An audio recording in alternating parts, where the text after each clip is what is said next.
এক মিনিটত শীতল যুদ্ধ কোল্ড ৱাৰ কি? কোল্ড ৱাৰ হৈছে দ্বিতীয় বিশ্বযুদ্ধৰ পতনৰ পিছতে ৰাছিয়া আৰু আমেৰিকাৰ মাজত আৰম্ভ হোৱা এক প্ৰতিযোগিতা কেন্দ্ৰিক অৱস্থা।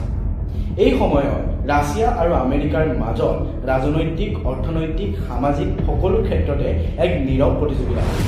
আমি ক'ব পাৰোঁ যে এই সময়ত বিশ্বত যুদ্ধও নাছিল আৰু কিন্তু নাছিল শান্তিও।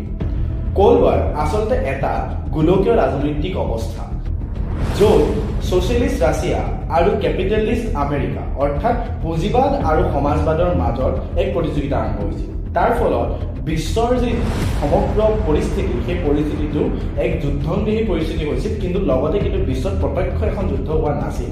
শীতল যুদ্ধৰ ফলত বিশ্বই বহুতো পালে আৰু বহুতো হেৰুৱালে। উদাহৰণস্বৰূপে আমি শীতল যুদ্ধৰ সময়ত যি স্পেচ ৰিচাৰ্চৰ ক্ষেত্ৰত মহাকাশৰ যি অভিযান, সেই কথাটো আমি ক'ব পাৰোঁ, কিন্তু ভিয়েটনাম ৱাৰ, কোৰিয়াৰ বিভাজনৰ দৰে দুখৰ ছবিও আমি দেখিবলৈ পাওঁ। গতিকে শীতল যুদ্ধ এয়াই।